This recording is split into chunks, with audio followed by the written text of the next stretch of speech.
साथियों, ज्यादा कुछ न कह करके मैं बस इतनी अपनी वाणी को विराम देता हूं। मजबूती से राष्ट्रीय लोकतांत्रिक पार्टी को और हमारे सांसद श्री हनुमान बेनीवाल जी के हाथों को मजबूत करते रहना। जय हिंद, जय राष्ट्रीय लोकतांत्रिक पार्टी, जय भारत। बहुत बहुत आभार चौधरी नेम सिंह जी का। हमारे बीच तेजा सेना के प्रदेश अध्यक्ष भाई श्री राम जी बिजांडी अपनी पूरी टीम के साथ सैकड़ों कार्यकर्ताओं के साथ पहुंचे, उनका बहुत बहुत स्वागत। हमारे बीच तेजा सेना के पूर्व प्रदेश अध्यक्ष भाई पवन जी ढाका अपनी पूरी टीम के साथ पहुंचे हैं, उनका भी बहुत बहुत स्वागत। हमारे बीच ब्यावर से भाई शहजाद खान सैकड़ों गाड़ियों के काफिलों के साथ पहुंचे, उनका भी बहुत बहुत स्वागत। अब मैं एक बार पुनः मंच की व्यवस्था के निमित्त निवेदन करना चाहूंगा। अब मात्र 2 उद्बोधन होने हैं। नेताजी विद इन 5 मिनट के भीतर हमारे बीच पहुंचने वाले हैं, इसलिए ये सामने जो ज्यादा जोशीले कार्यकर्ता है उनसे निवेदन रहेगा आप प्लीज बैठ जाएं, आप बैठ जाएं ताकि सारे लोग कार्यक्रम को देख पाएं। अब मात्र 2 उद्बोधन होने हैं। आपके लोक लाडले हनुमान जी बेनीवाल का आगमन और उनका उद्बोधन होना है, और उसके साथ ही आगे के निर्देश जिस तरह के नेताजी देंगे। मैं मुख्य मंच की व्यवस्था के निमित्त एक बार फिर से निवेदन करना चाहूंगा। सामने बैठे हुए जो साथी हैं उनसे ज्यादा मंच के साथी सुने, इस बात पे ध्यान दें। जिन लोगों के नाम उच्चारित किए जा रहे हैं प्लीज वही लोग मंच पर रुकें, बाकी नीचे जाकर के बैठने का कष्ट करें। मंच पर आप बैठ जाएं। मंच पर नानी जी बेनीवाल पूर्व विधायक खींवसर, श्रीमती इंदिरा जी बावरी पूर्व विधायक मेड़ता, श्री राजू राम जी खोजा प्रधान बावड़ी, श्रीमती सुमन जी मेघवाल प्रधान नागौर, श्रीमती गुडी जी मेघवाल प्रधान चामू, सुभाष जी कंदोई चेयरमैन मोंडला नगरपालिका मंडल, सीताराम जी नायक पूर्व प्रदेश उपाध्यक्ष, छुटन जी यादव पूर्व प्रदेश महामंत्री, श्री नेम सिंह जी चौधरी राष्ट्रीय सचिव आरएलपी, श्री शंकर जी नानोलिया आरएलपी प्रदेश कार्यालय प्रभारी, श्री प्रभुदयाल जी गोदारा सरपंच साहब अकासर बीकानेर और प्रभारी बीकानेर। आप सभी मुख्य मंच की मुख्य पंक्ति में रहेंगे, और उनके अलावा जितने भी साथी हैं हाथ जोड़ करके निवेदन रहेगा, करबद्ध निवेदन रहेगा, कृपया आप अपनी व्यवस्था स्वयं बनाने का कष्ट करें। जो नाम मंच से बोले गए हैं उनके अलावा लीजिए आप सभी का लोक लाडला 8 करोड़ राजस्थानियों के दिलों पर राज करने वाला उत्तरी भारत का सबसे बड़ा किसान नेता हनुमान बेनीवाल आपके बीच है। हनुमान बेनीवाल, हनुमान बेनीवाल। हनुमान जी तुम संघर्ष करो, हनुमान जी तुम संघर्ष करो। हनुमान बेनीवाल, हनुमान बेनीवाल। हमारा नेता कैसा हो, हमारा नेता कैसा हो, नौजवानों का नेता कैसा हो, किसानों का नेता कैसा हो। एसआई भर्ती रद्द करो, एसआई भर्ती रद्द करो, आरपीएससी को भंग करो, आरपीएससी को भंग करो, एसआई भर्ती रद्द करो। अब पुनः आप सभी से निवेदन रहेगा, जिनको देखने के लिए, जिनको सुनने के लिए, जिनके रजिस्टर में अपनी हाजिरी करवाने के लिए राजस्थान के कोने कोने और राजस्थान के चप्पे चप्पे से ये जो युवा तरुणाई आई है, हाथ जोड़कर के आप सभी से निवेदन रहेगा आप प्लीज अब बैठने का कष्ट करें। नेताजी के आदेश हैं, आप बैठने का कष्ट करें, व्यवस्था बनाएं। अब मुख्य कार्यक्रम की ओर हम बढ़ना चाहेंगे। आप सभी से निवेदन रहेगा आप प्लीज बैठना चाहें। और अब सबसे पहले 8 करोड़ राजस्थानियों के दिलों पर राज करने वाले, राजस्थान के युवाओं और किसानों के दिलों की धड़कन, उत्तरी भारत के सबसे बड़े किसान नेता सम्माननीय हनुमान जी बेनीवाल को साफा पहना करके आप सभी की ओर से स्वागत करने के लिए मैं निवेदन करना चाहूंगा बीकानेर के प्रभारी और सरपंच अखासर श्री प्रभुराम जी गोदारा से। सम्मानीय प्रभुराम जी गोदारा, आप सभी के दिलों की धड़कन सम्मानीय हनुमान जी बेनीवाल को साफा पहना करके आपका स्वागत और सम्मान करेंगे। और आप हाथ सामने करके इस साफे के अपनी तरफ से हाथ लगाएं। आप सबके हाथ सामने हो, आप सबके साथ सामने हो और नेताजी को ये कहें कि नेताजी, ये राजस्थान के आन बान और शान का प्रतीक साफा, राजस्थान का चप्पा चप्पा और बच्चा बच्चा आपको पहना रहा है। तो अब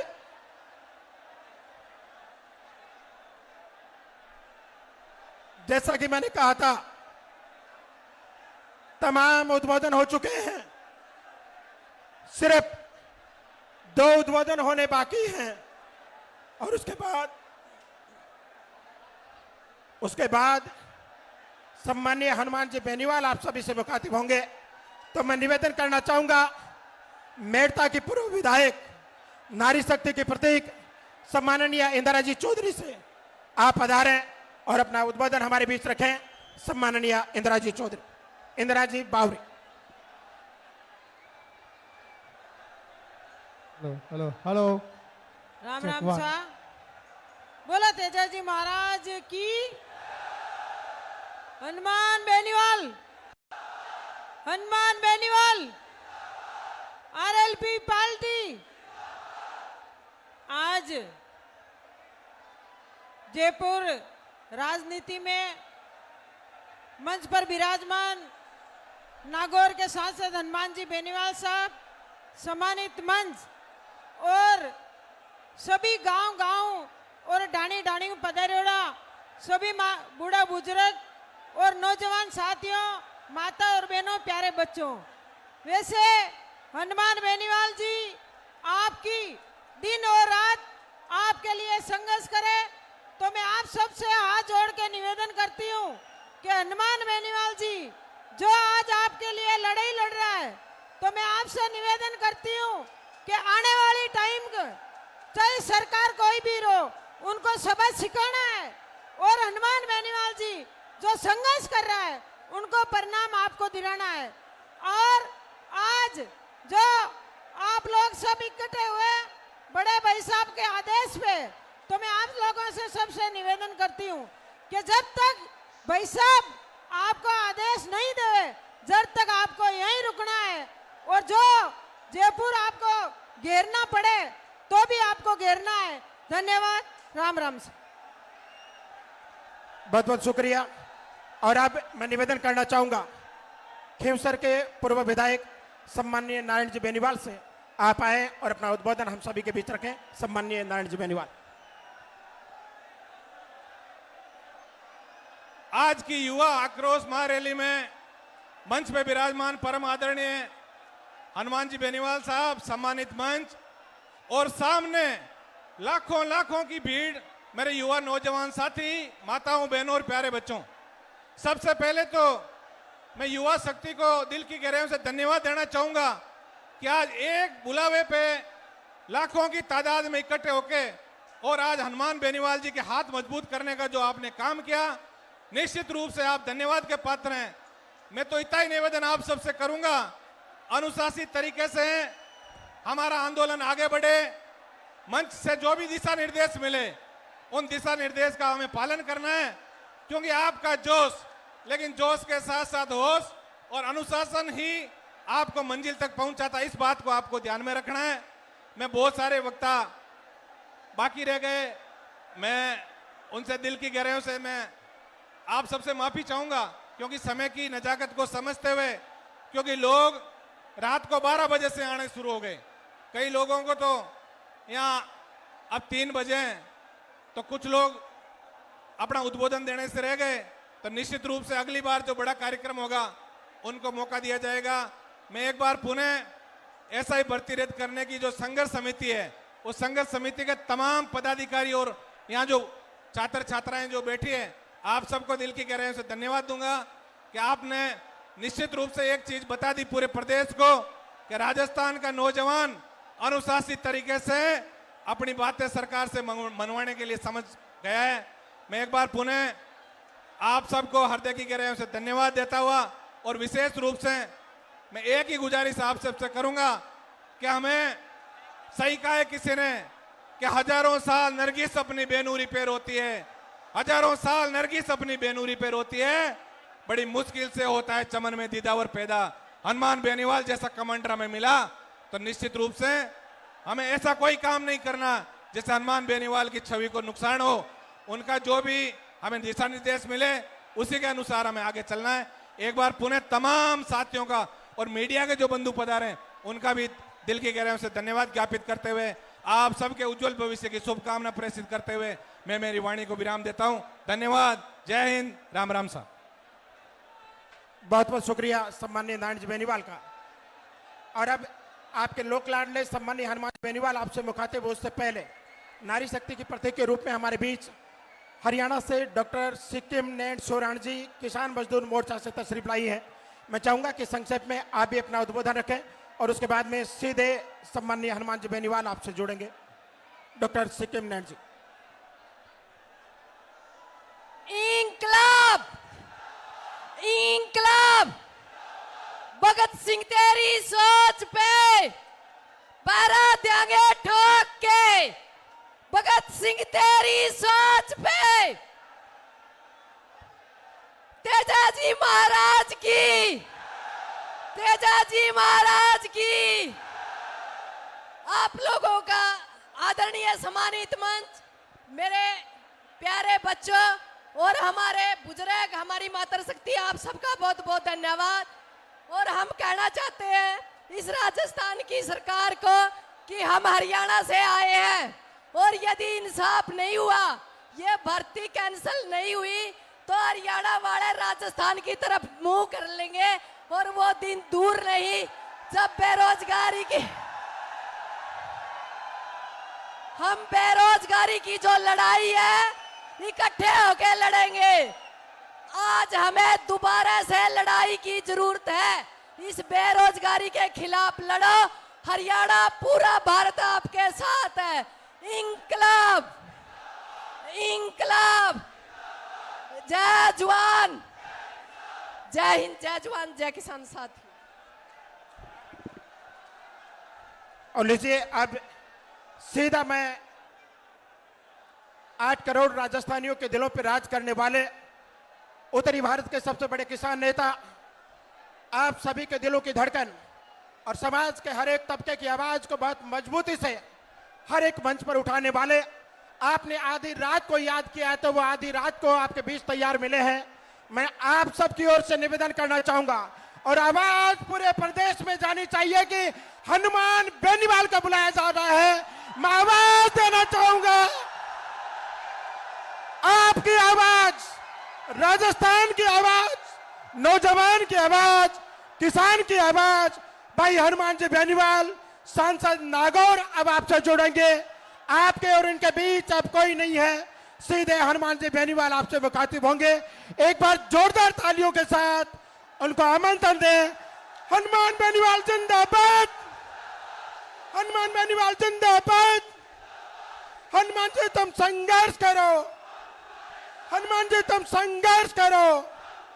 हमारा नेता कैसा हो, हमारा नेता कैसा हो, नौजवानों का नेता कैसा हो, किसानों का नेता कैसा हो।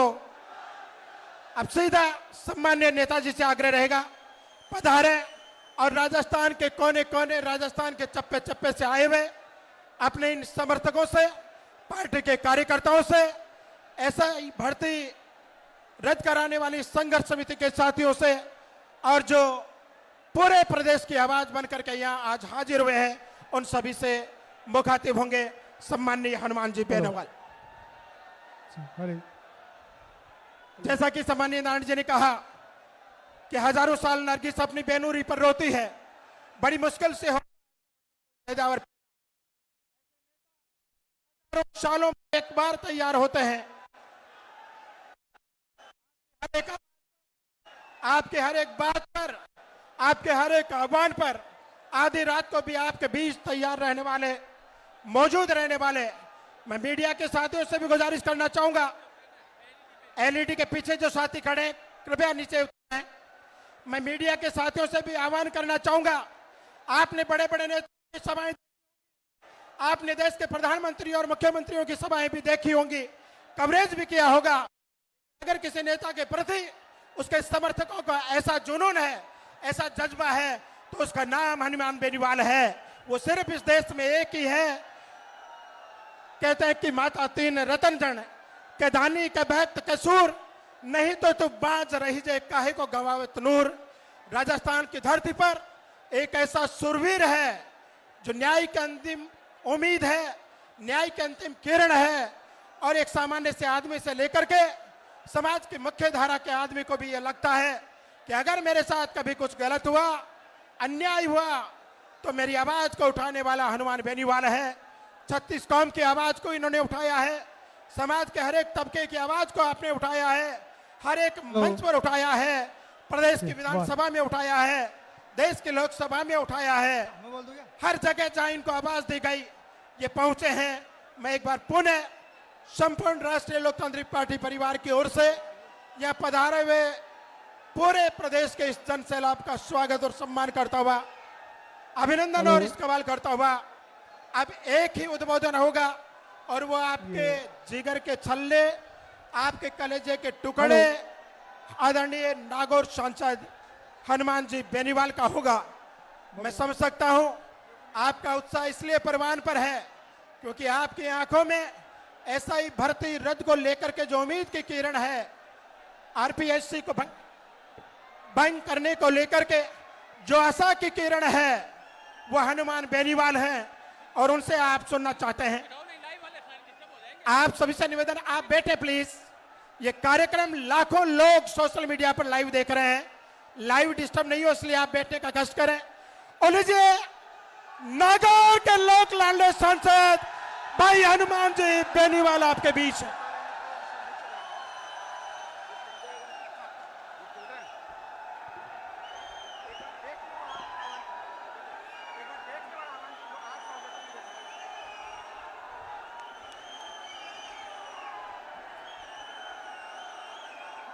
आज जयपुर की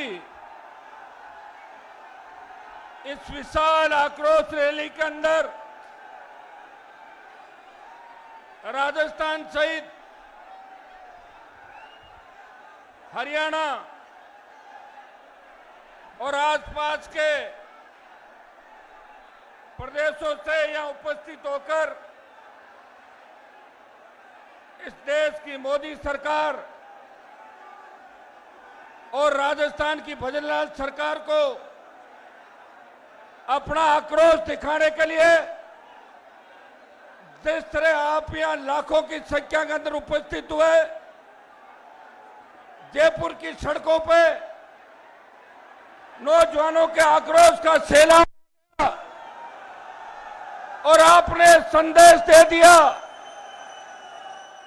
कि तापमान चाहे 48 डिग्री हो, चाहे 47 हो और चाहे 50 हो, राजस्थान के नौजवान अब अपना हक और अधिकार लेने के लिए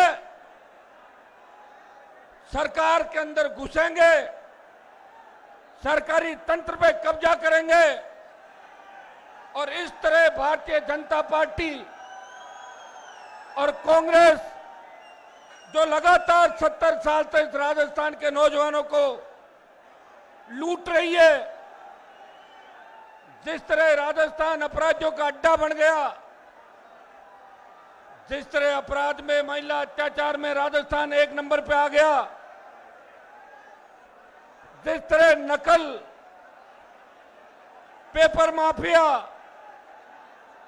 बदरी भू माफिया, बदरी माफिया, पर्यटन माफिया, शराब माफिया इस राजस्थान में समानांतर सरकारें चला रहे।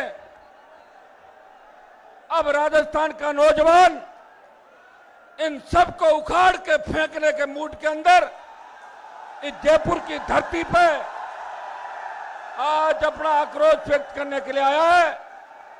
मैं तमाम नौजवानों को अपील करता हूं, एक बार बैठे, बीच में आवाज नहीं करें, मेरी पूरी बात सुने और अपने भविष्य को सुनिश्चित कैसे करेंगे। अपने छोटे भाइयों का जो मैं देख रहा है स्कूल, कॉलेज और विश्वविद्यालय के अंदर जो हमारे छोटे भाई बहन पढ़ रहे हैं, उनका फ्यूचर कैसे हो, कैसे वो सुरक्षित हाथों में रहे राजस्थान, इसको लेके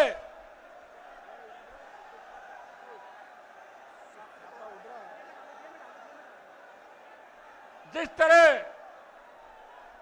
इनका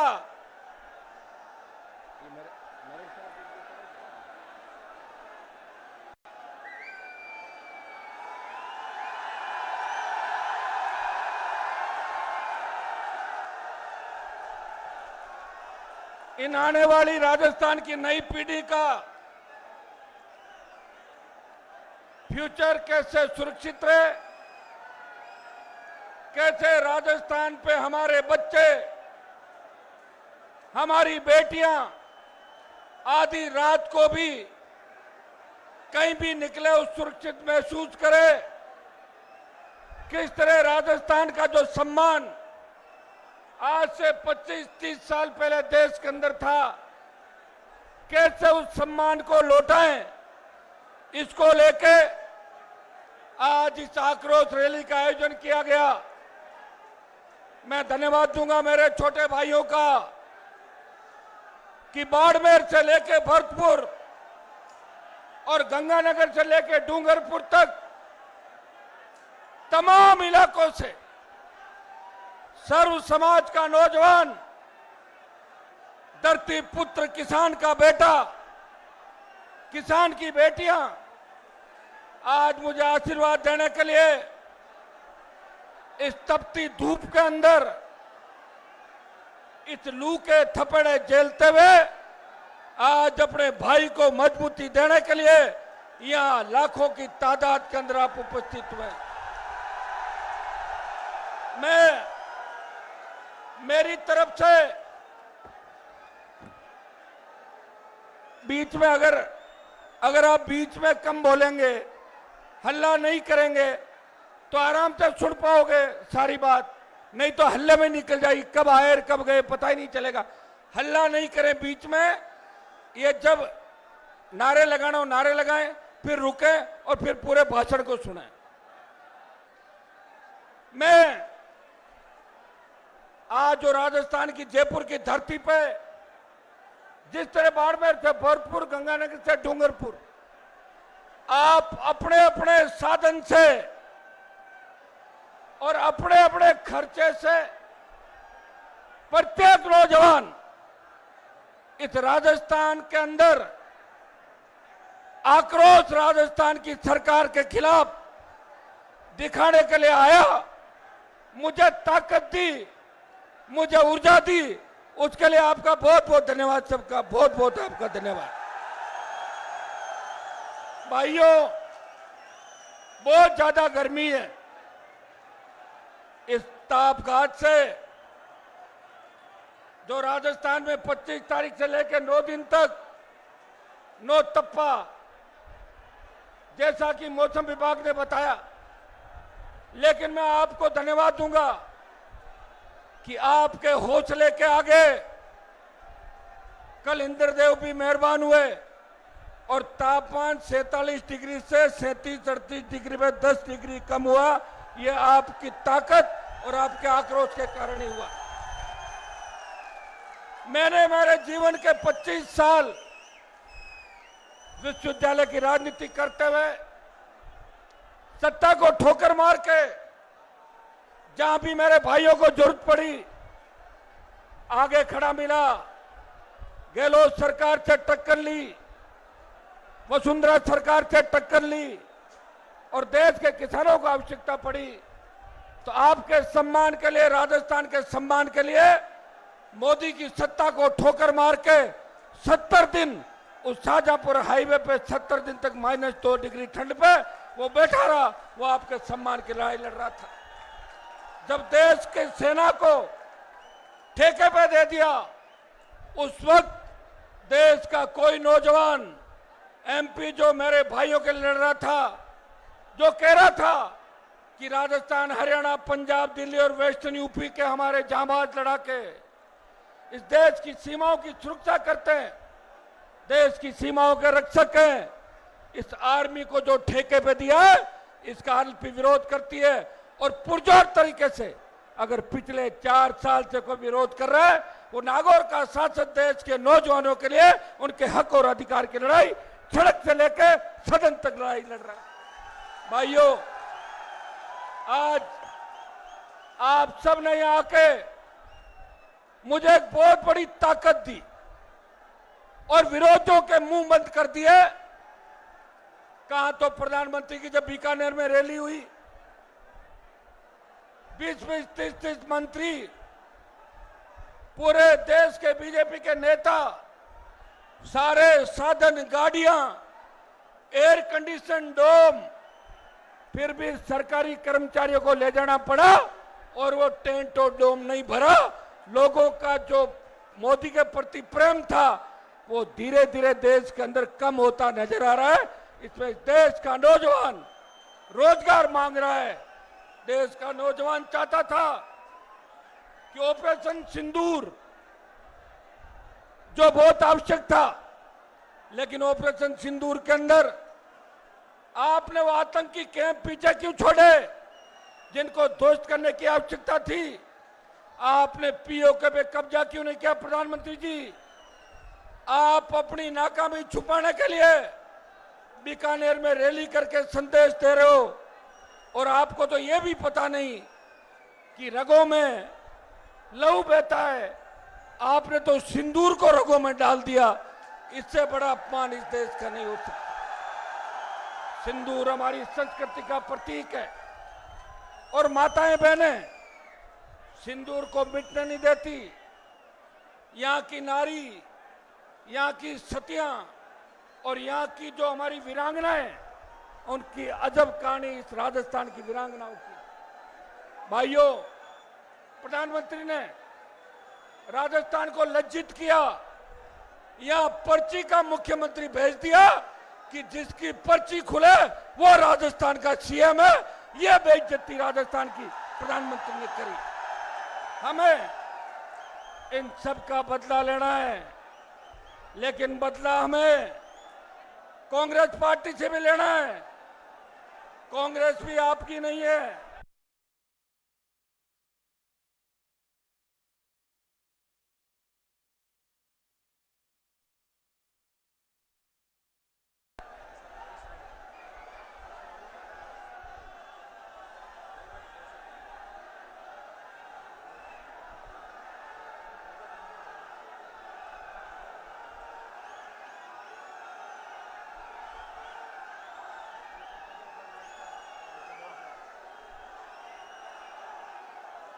अब 1 मिनट शांत रहो, रुको तो। क्या भाषण सुनने आए हो, खाली जिंदाबाद करने आए हो? बताओ मुझे। अगर सुनने आए हो तो बीच में हल्ला मत करो, और बीच में हल्ला करते रहोगे तो 70 साल निकल गए, 30-40 साल और निकल जाएंगे, बुढ़े हो जाओगे सारे सारे। इस बात का भी ध्यान रखो। शांति से पूरी बात सुनो, बीच में मत बोलो, शांति से सुनो पूरी बात। आज आपको जिस काम के लिए आमंत्रित किया, आज राजस्थान के अंदर पेपर माफिया इतना हावी हो गया। आरपीएससी, माध्यमिक शिक्षा बोर्ड, कर्मचारी चयन बोर्ड भ्रष्टाचार के अड्डे बन गए। कई मंत्री की पोती नकल करते हुए पकड़ी जाती है, उस मामले को दबा दिया जाता है। मैं पूछना चाहता हूं भजन लाल जी, आपके मंत्री की पोती नकल करते हुए पकड़ी गई, कम से कम एक बयान तो मंत्री का आना चाहिए कि पोती ने गलती करी या ये नकल की सीख दादाजी ने दी थी। ये राजस्थान की जनता जानना चाहती है। जो न्याय मंत्री है, जो कानून मंत्री है, वो लोगों को न्याय और कानून की पालना बताते हैं। उनके घर के अंदर अगर इस तरह संस्कार दिए जाएंगे तो राजस्थान का भविष्य क्या होगा, ये राजस्थान का जवान आपसे जानना चाहता है। भाइयों, एसआई भर्ती के अंदर जो घोटाला हुआ, भारतीय जनता पार्टी के तमाम नेताओं ने सड़कों पे बात कही कि हम अगर सत्ता के अंदर आए एसआई भर्ती को रद्द करेंगे, सीबीआई जांच कराएंगे, आरपीएससी का पुनर्गठन कराएंगे, पीटीआई से लेके तमाम उन भर्तियों का जिनके पेपर लीक हुए, हम आयोग बिठा के रीट लेवल फर्स्ट उसकी सीबीआई जांच कराएंगे और बड़े मगरमच्छों को पकड़ के सलाखों के पीछे डालेंगे। ये बात करके बीजेपी के लोग राजस्थान के जवानों को बरगला के बेखा के सत्ता के अंदर आ गए और 1.5 साल तक एसओजी लगातार धरपकड़ करती रही। 55 से लगभग थानेदार पकड़े गए और 200 राडार पे और 103 लोगों की गिरफ्तारी हो गई।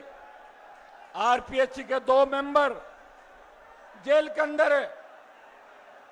किसी भी चेयरमैन से पूछताछ नहीं हुई। मैं पूछना चाहता हूं भजनलाल जी, क्या आप जाति पूछ के गिरफ्तारी करते हो? क्या वो शेड्यूल ट्राइब के मेंबर हैं? वो ओबीसी के मेंबर हैं, इसलिए जेल के अंदर है। आपने संजय सोत्रे से पूछताछ क्यों नहीं करी? आपने शिव सिंह राठौर से पूछताछ क्यों नहीं करी? आपने दीपक उप्रेती से पूछताछ क्यों नहीं करी? आपने शिव सिंह, भूपेंद्र यादव, इन तमाम लोगों को छोड़ क्यों दिया? आपकी सरकार पे उंगली उठ रही है कि आप घोर जातिवादी है। ये देश का नौजवान और देश के तमाम लोग कह रहे हैं। ये जो आगे की पंक्ति में खड़े, ये बैठो, नीचे बैठो, एक बार सारे नीचे बैठ जाओ। ये बैठो बच्चों, नीचे बैठो, सारे नीचे बैठ जाओ। आगे वाले बैठो नीचे, एक बार नीचे बैठो, सब नीचे बैठो भाई, नीचे प्लीज।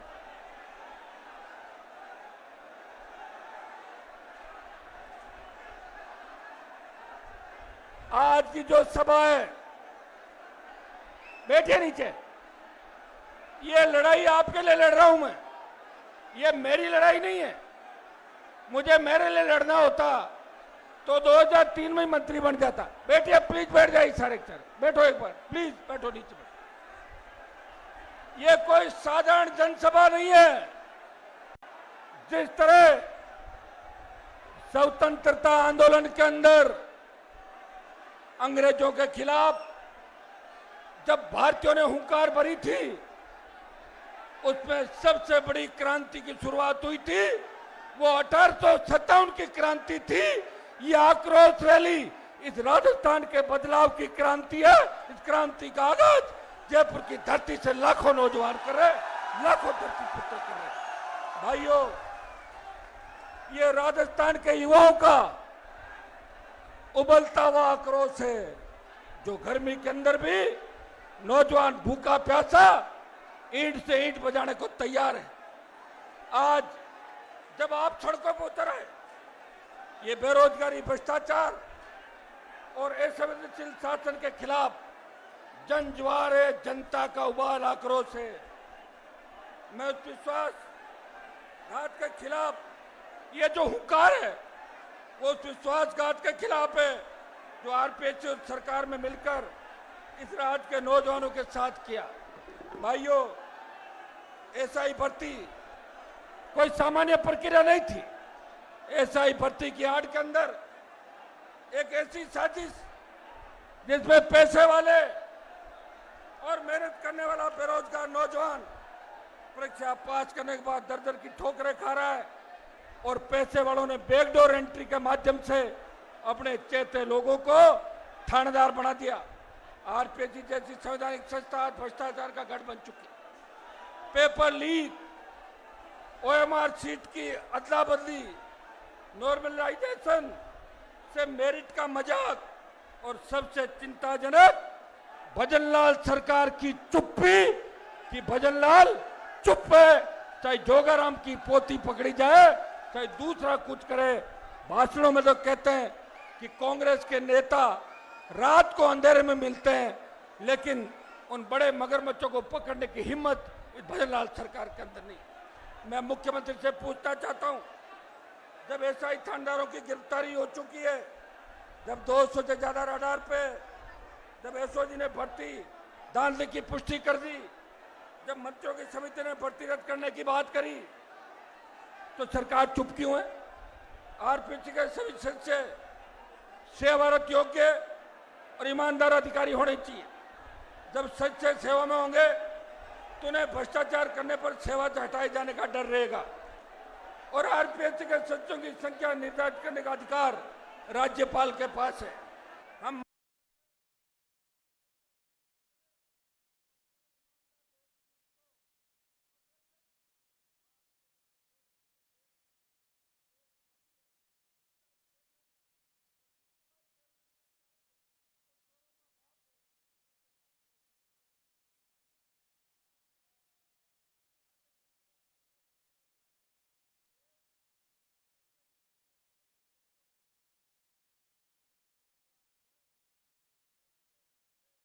गलती हो गई, तब ऐसे में इस संस्था से निष्पक्षता की क्या उम्मीद की जाए?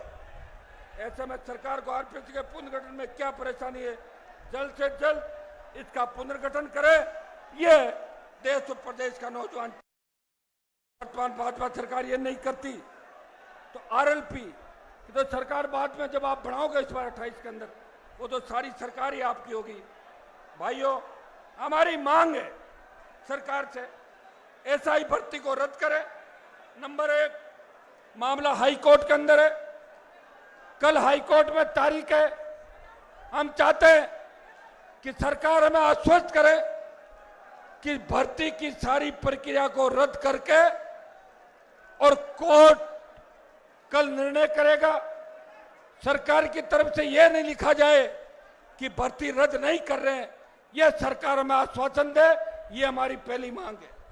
दूसरी, पूरी भर्ती घोटाले की सीबीआई जांच हो, बड़े मगरमच्छ कौन है पकड़े जाए, आरपीएससी को भंग कर उसका पुनर्गठन किया जाए, सभी सेवा ईमानदार अधिकारियों सदस्यों की संख्या बढ़ाई जाए, नॉर्मलाइजेशन की प्रक्रिया खत्म हो, भर्ती परीक्षाओं का वार्षिक कैलेंडर जारी हो, रिक्त पदों की सूची सार्वजनिक की जाए, वे भरने की समय सीमा तय हो। क्या मुख्यमंत्री को दिल्ली से चुप रहने का निर्देश है? यह राजस्थान की जनता जानना चाहती है कि इतनी सारी बात होने के बाद आखिर सीएम चुप क्यों है? आखिर मंत्रियों की कौन सी वो महिला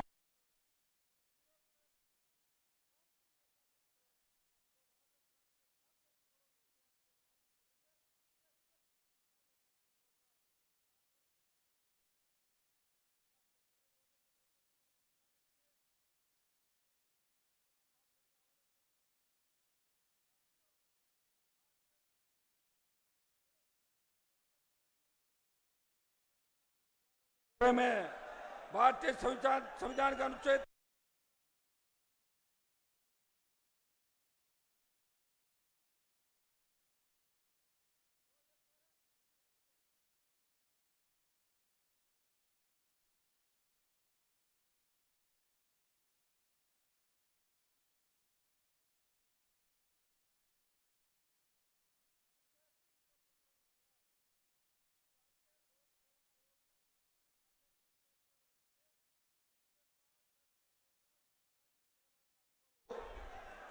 लेकिन क्या ये कहीं लिखा है कि बाकी सदस्य बिना योग्यता के होंगे?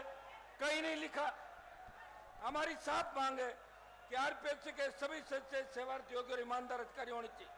जब सच्चे सेवा में होंगे तो उन्हें भ्रष्टाचार करने पर सेवा से हटाए जाने का डर है। क्योंकि आप बार बार ये कह रहे हैं कि ये संवैधानिक संस्था है, तो एमएलए एमपी संवैधानिक नहीं है? हम चुनाव से जीतते हैं, चुनाव आयोग बना हुआ है, और जब एमएलए की गिरफ्तारी हो सकती है, मंत्री जेल जा सकते हैं, एमपी जेल जा सकते हैं, तो आरपीएससी को भंग करने के लिए मुख्यमंत्री को गवर्नर को चिट्ठी लिखनी है और गवर्नर राष्ट्रपति से सिफारिश करेगा और आरपीएससी भंग होके यूपीएससी की तर्ज पे आरपीएससी की संरचना करनी चाहिए। ये पुरजोर तरीके से इस राजस्थान के प्रत्येक जवान की मांग है। और हम ये भी मांग करते हैं कि मोदी जी ने कई जगह ये कहा कि हम इंटरव्यू खत्म कर रहे हैं। कई प्रदेशों के अंदर एसआई भर्ती और दिल्ली की कई नौकरियों में इंटरव्यू की प्रणाली नहीं है। मैं मांग करता हूं कि एसआई भर्ती के अंदर भी इंटरव्यू खत्म किया जाए और ज्यादातर भर्तियों में इंटरव्यू खत्म करके उनकी पारदर्शिता के साथ, नौजवानों के भविष्य के साथ कोई किसी तरह की असंवेदनशीलता नहीं हो, संवेदनशील तरीके से इस राजस्थान के नौजवान और राजस्थान के छात्र का ध्यान रखा जाए। भाइयों, आज इस तपती धूप के अंदर जब मैं भाषण दे रहा हूं, मैं खड़ा हूं, मैं पसीने से लथपथ हूं, तो आपकी क्या स्थिति होगी मैं इस बात को समझ सकता हूं।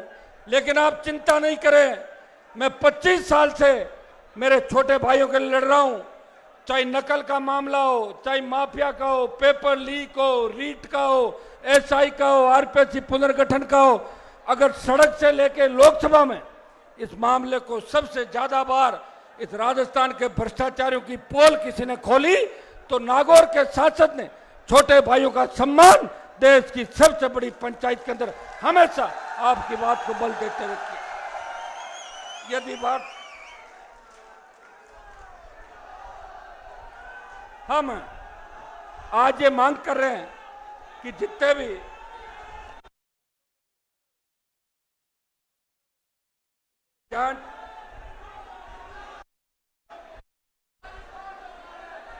एक सबसे बड़ी दिक्कत है कि सरकार बजट में घोषणा करती है कि 1 लाख जवानों को रोजगार देंगे, 4 लाख को रोजगार देंगे, लेकिन वो रोजगार किस में देंगे?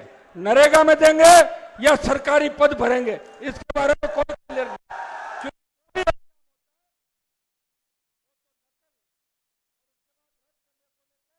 आंदोलन चलते रहते हैं। बजनलाल सरकार का जेटीए का जो एग्जाम हुआ उसमें ओएमआर सीट ही गायब, उसमें ने इन्विजिलेटर के दस्तखत और ने उस छात्र के दस्तखत जो एग्जाम दे रहा है। पहले तो पेपर लीक होते थे, अब भजनलाल जी ने एक नया रास्ता निकाला कि पेपर लीक का तो पता लग जाएगा, तो अपने तो ओएमआर सीट कैसे बदले, ये रास्ता अंदर ही अंदर निकाला है ताकि बदनामी हो। कांग्रेस और भारतीय जनता पार्टी दोनों मिलकर राजस्थान को लूट रहे हैं। ये कह रहे हैं कि हमें सबूत दो, तो मैंने 2018 की कई कॉपियां सार्वजनिक करी, 2021 की कई कॉपियां सार्वजनिक करी। एक में आरपीएससी ने अपनी चूक मानी। क्या चूक मानने से आप माफ कर दोगे? हम चाहते हैं कि किन लोगों के कहने से नंबर बढ़े, कौन कौन लोग इन्वॉल्व है, अलग से जांच होनी चाहिए। एसओजी कहती है कि 500 से ज्यादा फर्जी थानेदार है, तो वो कमरा कौन सा एसओजी के अंदर सेटलमेंट का, जिसमें बैठ के 3 के साथ 1 फ्री या 2 के साथ 1 फ्री, 2 लाओ 3 लाओ, 1 को वापिस ले जाओ, 2 को जमा करा दो, 1 करोड़ तक ये मामला चला एसओजी। क्या एसओजी भी अब जाति पूछ के गिरफ्तारी कर रही है कि गिरफ्तारी में भी जाति होनी चाहिए? जिस तरह उत्तर प्रदेश के अंदर मुख्यमंत्री आदित्यनाथ योगी जाति पूछ के इनकाउंटर करते, क्या राजस्थान में भी यही स्थिति हो गई कि जाति पूछ के आप लोग ये काम कर रहे हैं? भाइयों, आज आपका उबाल देख के तो मेरा मन कर रहा है कि मैं आपको लेके भजनलाल के घर की तरफ चलूं,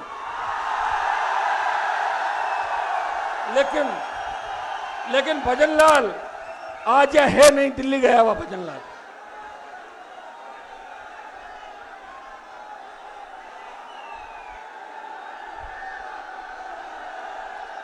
मैं आज किसी राजनीतिक फायदे के लिए आपके बीच संघर्ष नहीं कर रहा हूं। मैं सिर्फ और सिर्फ, चूंकि मैं छात्र संघ के माध्यम से यहां तक पहुंचा, मैं आपकी पीड़ा नहीं देख सकता।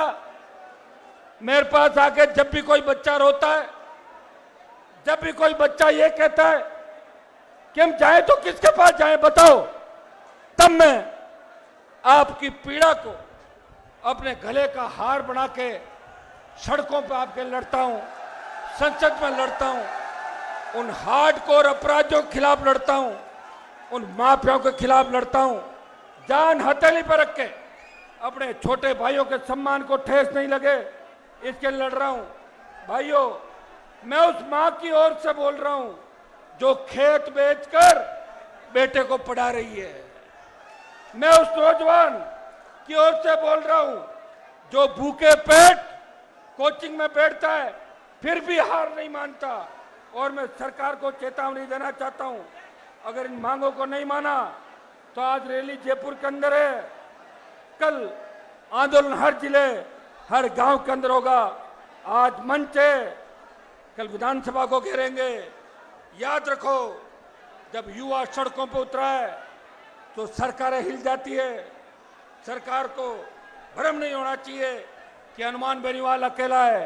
ये लाखों की तादाद के अंदर जो नौजवान इस राजस्थान और पूरे देश से अपने अपने साधनों से हनुमान को आशीर्वाद देना आया है, वो अगर कल चुनाव हो तो कल इतना वोट डाल दे कि दोनों पार्टियां बहुत पीछे रह जाएगी।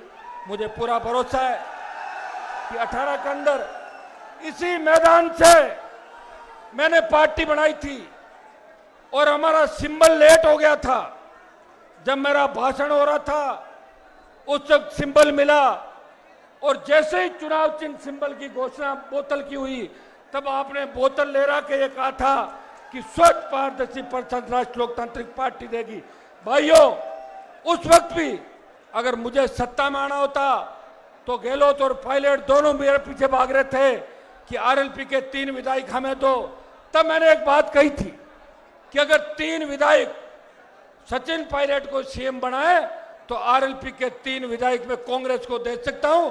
क्योंकि अब आगे तो सुनो, पहले हल्ला मत करो, पूरी बात सुना करो। क्योंकि गुजर भी तेजा जी की जय बोलते और जाट भी तेजा जी की जय बोलते, हम भाई हैं। ये बात मैंने कही, सत्ता के खिलाफ रहा। जब मैं 23 के अंदर आपके बीच आया, मुझे याद है छात्र संघ चुनाव को लेकर मेरे छोटे भाई यूनिवर्सिटी में धरने पे बैठे थे, भूख हड़ताल पे थे, कोई उनकी सुध नहीं ले रहा था।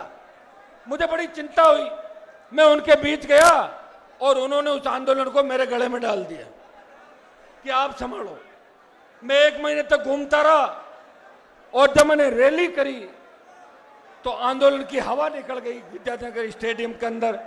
वहां छात्र तो 1000 आए और बाकी राष्ट्रीय लोकतांत्रिक पार्टी के कार्यकर्ता है, वो तो इंद्र भगवान ने हमारी इज्जत रख ली कि अच्छी बरसात हो गई तो फोटो शूट अच्छा हो गया उस समय। बाकी छात्र संघ चुनाव की तो हवा निकल गई थी। लेकिन फिर भी मैं हमेशा मांग करता हूं कि प्रदेश के अंदर छात्र संघ चुनाव कराने आवश्यक है, छात्र संघ चुनाव होने चाहिए। मैंने लोकसभा के अंदर राजस्थान के छात्र संघ चुनाव का मामला उठाया। शायद पहली बार कोई सांसद राजस्थान में छात्र संघ चुनाव कराने की बात लोकसभा के अंदर करता है। ये राज्य का विषय है, लेकिन मेरे छोटे भाइयों का मनोबल बढ़ाने के लिए मैं हमेशा उनके साथ खड़ा रहा। और आज भी मैं मांग करता हूं कि सरकार छात्र संघ चुनाव कराए और छात्रों को राहत प्रदान करे।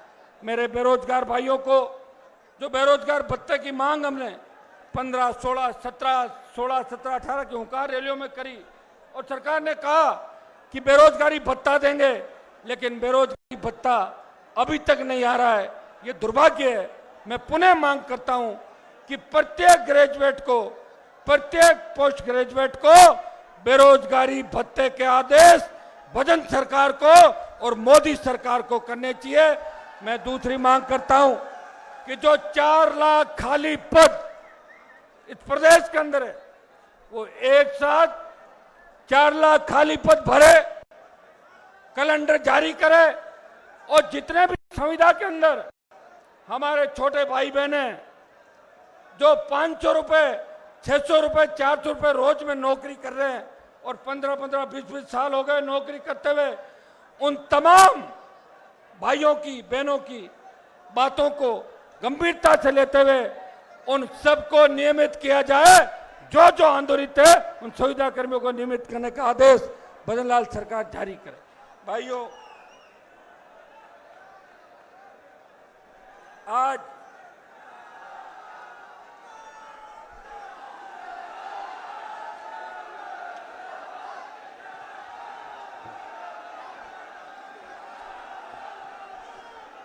भाइयों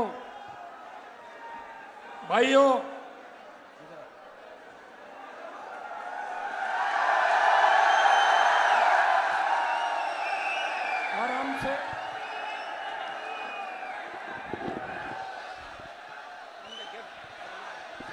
चालू है।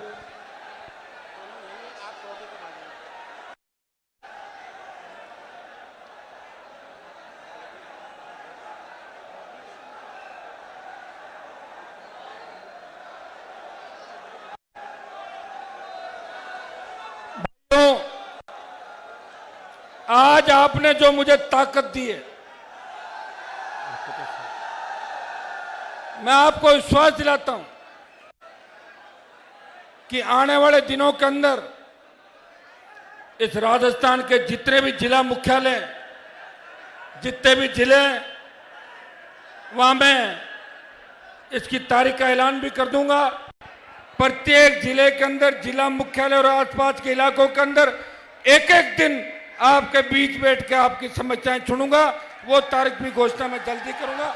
और आपको इस बात का धन्यवाद, प्रत्येक जिले के नौजवानों को धन्यवाद देने मैं प्रत्येक जिले के अंदर आऊंगा और आप सब छोटे भाइयों को धन्यवाद दूंगा कि आपने मुझे आशीर्वाद दिया और इस आक्रोश के माध्यम से आपने भजनलाल का ब्लड प्रेशर बढ़ा दिया।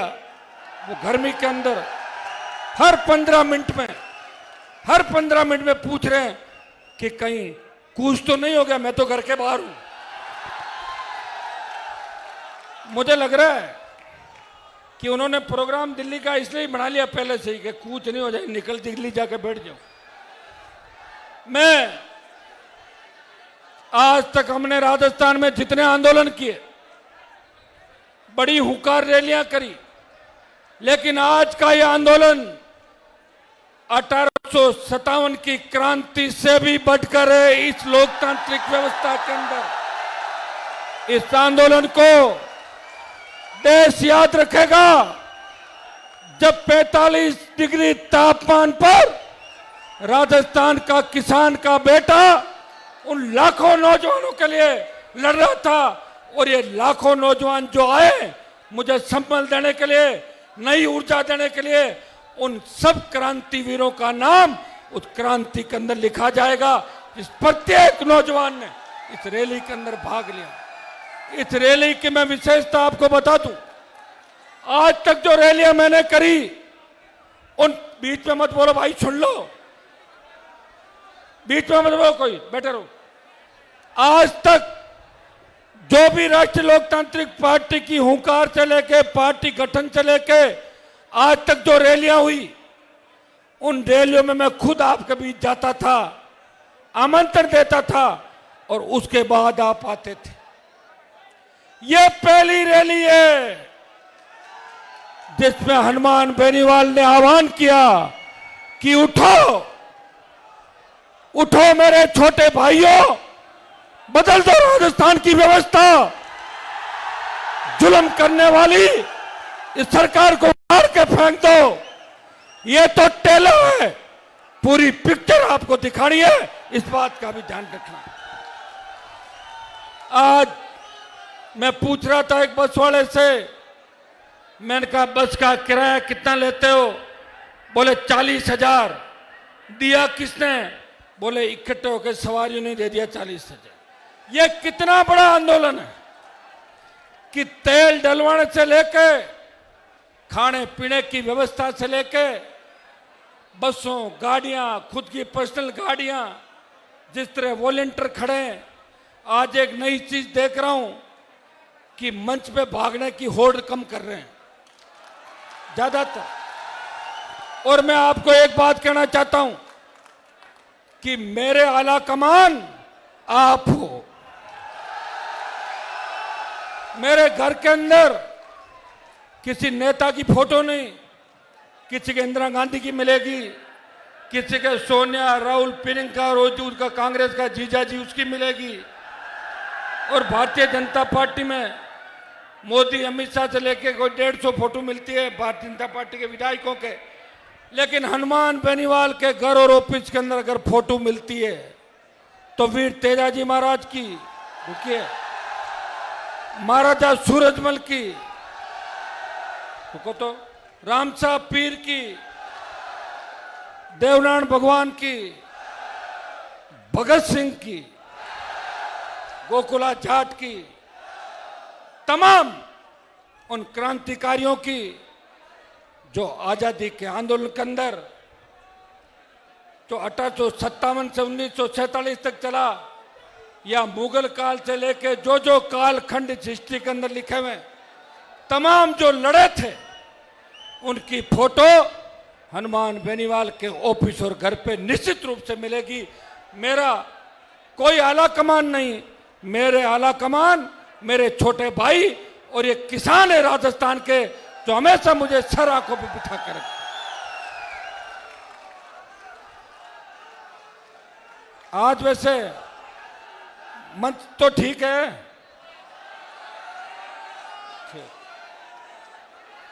बैठ जाओ।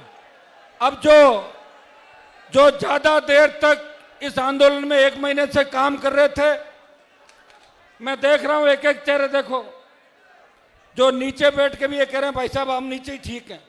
आप निश्चिंत रहें, जो जिसने सबसे ज्यादा काम किया, जब हमारी पार्टी के संगठन की सूची निकलेगी तो आपको सबसे ज्यादा वही व्यक्ति आएंगे जो सबसे ज्यादा धरातल पे काम कर रहे हैं।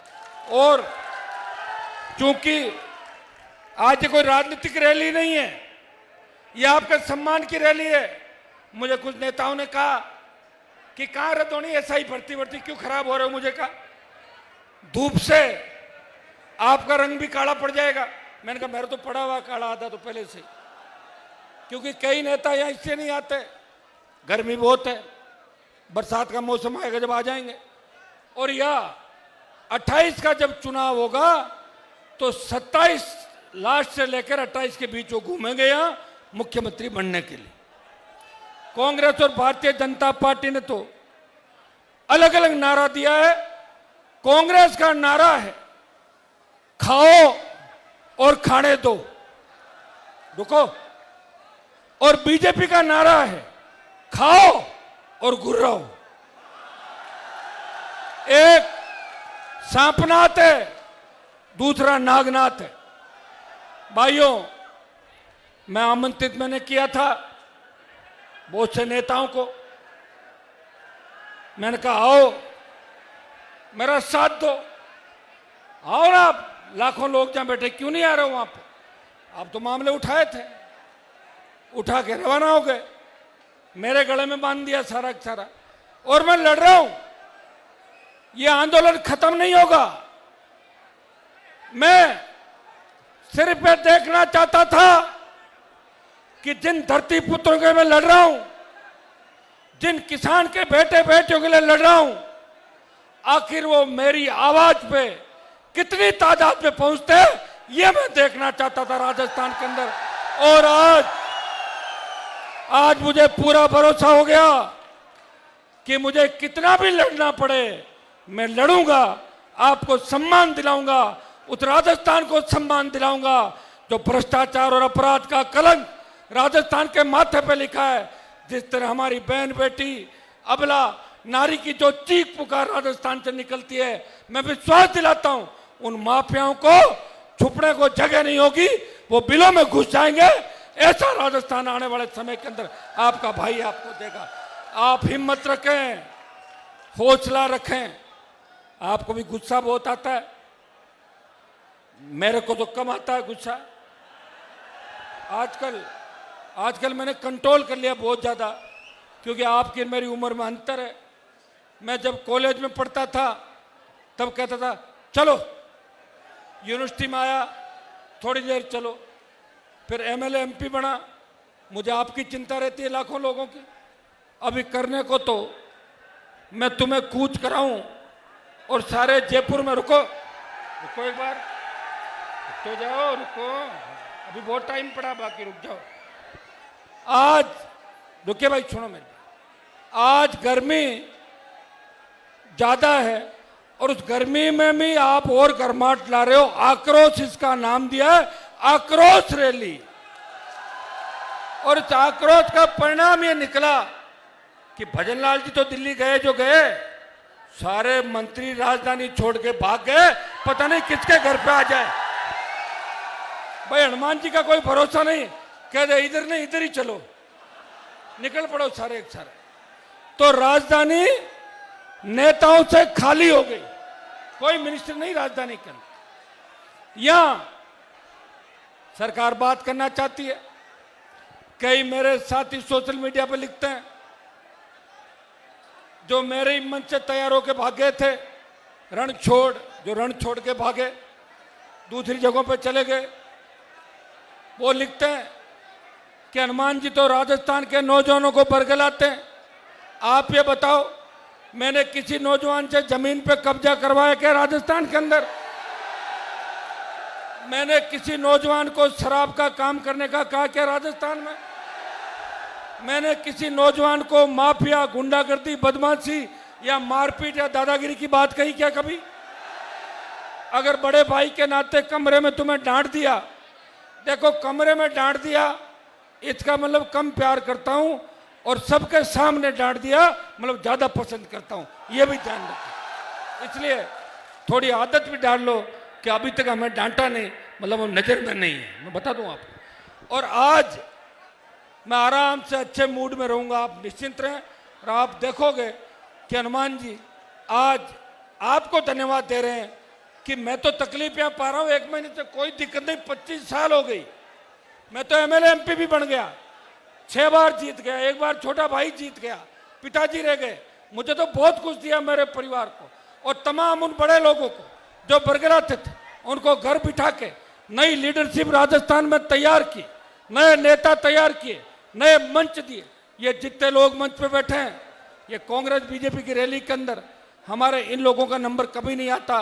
जब मैं बीजेपी में था, अटल बिहारी वाजपेयी की रैली थी, तो मैंने कहा मेरा माड़ा में ही नाम डाल दो। बोले आपका नाम नहीं डालेंगे, आप बीजेपी में अभी पद पे नहीं हो। तो मैं अध्यक्ष था यूनिवर्सिटी का, आप समझ रहे हो, 98-99 की बात है भाई। और अटल जी की रैली भी इससे कम ही होती थी, 20,000 लाते थे और 3 लाख लिखते थे अखबार के अंदर। मैं 5 लाख, 3 लाख, 2 लाख, 1 लाख की रैली के अंदर अगर कोई व्यक्ति कहे कि मुझे तो भाषण देना है और मेरे मन में आ गई और मुझे स्वागत करना है, उन सब बच्चों को मौका देता हूं हमेशा, रोज। और कोई रह जाता है तो मेरे बात भी देता हूं, प्रयास करता हूं कि प्रत्येक नौजवान आगे बढ़े, मजबूती मिले, हर समाज आगे बढ़े, सर्व समाज आगे बढ़े। कई लोगों को मुझे देख के उनके पेट में दर्द होता है, वो ये सोचते हैं कि हमारे समाजों में ऐसा नेता नहीं है, तो तैयार कर लो। मना किया क्या मैंने? मैं तो जिससे आता हूं वो तो आऊंगा ही। अब जहां मेरा जन्म हुआ मैं उसी समाज का रहूंगा, लेकिन उस समाज के साथ साथ जाट, गुजर, यादव, मीणा, मेघवाल, मुस्लिम, माली, तमाम सर्व समाज को साथ लेके हनुमान बेनीवाल हमेशा लोकसभा के अंदर ये बोला कि हाईकोर्ट के जज होने चाहिए जाट, गुजर, मीणा, यादव, माली, मेघवाल, मुस्लिम। ये बात बोल सकते हैं दूसरे लोग? नहीं बोल सकते। वो खुद के समाज की बात करते हैं, सोशल मीडिया पे बात करते हैं और ऐसा नारा देते हैं जिससे जातीय जहर घुले राजस्थान के अंदर। राजस्थान में जब भी जातिवाद चरम सीमा पे था, जब जाट राजपूत आमने सामने हुए, हनुमान बेनीवाल बीच में गया और लड़ने से रोक दिया। जब गुजर मीणा आमने सामने हुए वसुंधरा के समय, हनुमान बेनीवाल गुजर समाज को आरक्षण दिलाने के लिए लड़ रहा था और मीणा गुजरों के बीच भी खड़ा था कि दोनों समाजों के अंदर भाईचारा बना रहे। जब मेघवाल ब्राह्मण लड़ता है, बीच में खड़ा मिलता हूं। हम सब अपना काम करें, मजबूत हों, और आर्थिक आधार पे जब ब्राह्मण, बनिया, राजपूत और कायस्थ को आरक्षण की बात चली, इनके दिल तो बड़े नहीं हैं जो मुझे गालियां दे रहे हैं, लेकिन मेरा दिल कितना बड़ा आप देखो। 2016 की हुंकार रैली में लिखा कि आर्थिक आधार पे इन जातियों को भी आरक्षण देना चाहिए जिनके अंदर गरीब बच्चे। ये हनुमान बेनीवाल उनकी पीड़ा जानता है। लेकिन भाइयों, पिछले 10-15 दिन से जो हालात इस देश प्रदेश के अंदर बने, आपको आह्वान करूंगा, आप हमेशा वही कदम उठाओगे जो मैं कहूंगा। उठाओगे कि नहीं उठाओगे, या मेरे से हटके अलग जाना चाहोगे? देखो, क्योंकि मैं जो लड़ रहा हूं वो लड़ाई आपके नाम की है सीधी। मेरे पे लोग परिवारवाद के आरोप लगाते हैं। ये छोटा भाई बैठा मेरा, जब खींवसर की जनता ने कहा कि चुनाव इसको लड़ाओ तो हम जिता देंगे, नहीं तो नहीं जिताएंगे, नहीं तो उसको वोट देंगे कांग्रेस वाले को, लड़ा दिया। फिर अब की बार कहा कि आपके घर से लड़ाओ, ये भी साथ था कि लड़ाओ घर से। एक नया प्रयोग होगा राजस्थान में कि राष्ट्रीय लोकतांत्रिक पार्टी पुरुष और महिला में कोई भेद नहीं करती, और कोई भी लड़ता। मैंने इस्तीफा दिया एमएलए का, मैं चाहता तो विधायक रह जाता, घर से एमपी बना लेता, अलायंस के अंदर था। लेकिन भाइयों, एक न एक दिन तो मुझे लड़ना ही था। मुझे इस खींवसर में इस अग्नि परीक्षा से गुजरना था कि कभी ऐसा वक्त आ जाए जहां हनुमान के साथ सारे सामने हो जाए, तब क्या होगा। और उस अग्नि परीक्षा से गुजरा, उसमें सरकार के सामने हार गए मैं चुनाव। मुझे इस बात का दुख नहीं है, दुख इस बात का है 1 लाख हमारे 65,000 शेड्यूल कास्ट, 15,000 मुस्लिम और 20,000 हमारे और समर्थक वोट, 2 लाख वोट को 80,000 वोट वाले दूसरे लोग सीट जीत के चले गए।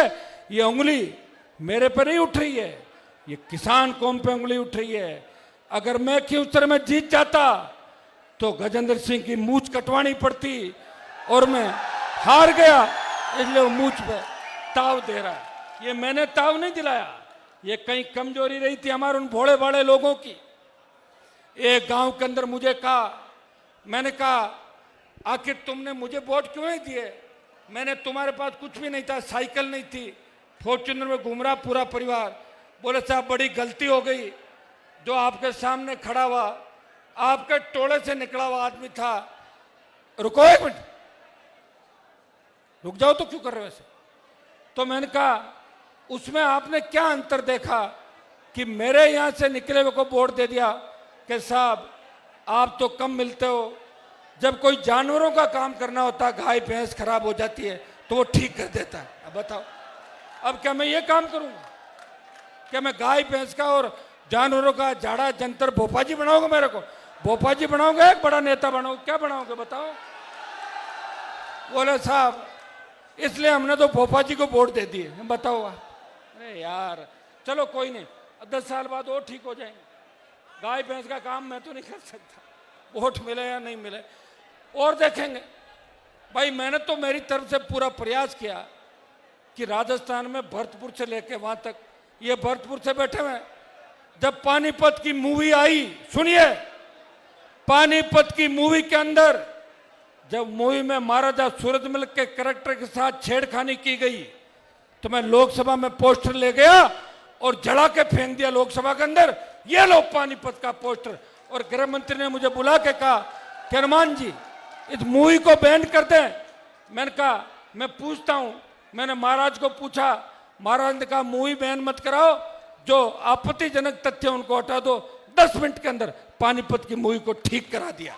मैं तो जो भी काम हाथ में लेता हूं उसको पूरा करता हूं, आधा कभी नहीं रखता, ये मेरी आदत है और ये काम भी पूरा करूंगा। लेकिन ये काम क्या है? एसआई भर्ती रद्द करवाने का, जिससे वो चोर लुच्चे लफंगे पकड़े जाए, नहीं तो 30 साल तक तुम्हें ठगेंगे, 30 साल तक बंदूक के नोक पे दादागिरी करेंगे। जो फर्जीवाड़े चाहे वो किसी का इनकाउंटर भी कर देंगे, उनको पता है कि उनको बचाने वाले उनके बाप दूसरे मिल जाएंगे कोई न कोई। इस बात का ध्यान रखना। इस आरपीएससी के अंदर जो गंदगी फैली है, इस गंदगी को भी हटाएंगे। अभी आंदोलन से रुकना नहीं है। किसान आंदोलन का नेतृत्व पंजाब ने किया था, और पंजाब से आंदोलन उठा, हरियाणा, दिल्ली, उत्तर प्रदेश की धरती पर आया, तब राजस्थान में आंदोलन नहीं था। इन किसान नेताओं ने मुझे कहा, हनुमान जी आप मोदी के साथ तो सत्ता छोड़ दो, किसान कौम आपको इतिहास में याद रखेगी।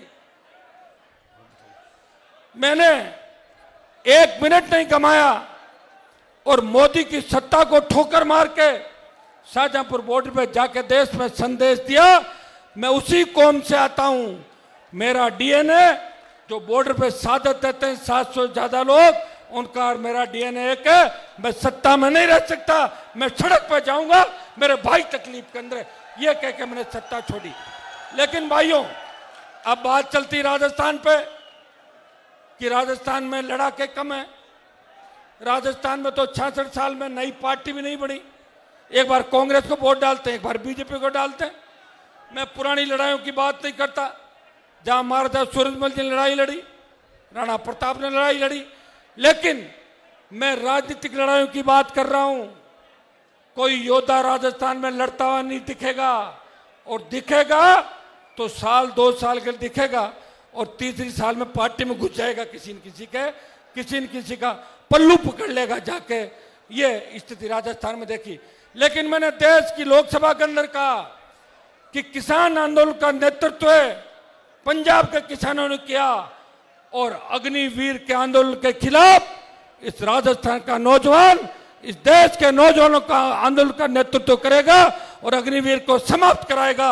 यह आह्वान मैंने किया, और वो दिन दूर नहीं जब हम दिल्ली कूच करेंगे, घेर लेंगे दिल्ली को और अग्निवीर को भी समाप्त कराएंगे। मेरे छोटे भाइयों का, सेना का सम्मान लौटाएंगे। भाइयों, मैं एक बात पूछना चाहता हूं आपसे, क्योंकि हर बार मैंने आपसे ही बात पूछ के काम किया, आपने जो कहा वही किया। इसका मतलब यह नहीं है कि मुझे किसी से डर लगता है। मुझे एक दिक्कत है, मुझे डर ही तो नहीं लगता, लेकिन मुझे इसका भी ध्यान रखना पड़ेगा कि ऐसी हुंकार ललकार या किधर भी कूच करें, ये तो बच्चे हैं, गर्मी ज्यादा है, आपका तो टारगेट सीधा पुलिस होती है। पुलिस को देखते ही उसके पीछे भागते हो। जिस तरह सांड लाल रुमाल को देख के भागता है, उसी तरह आप पुलिस के पीछे भागते हो।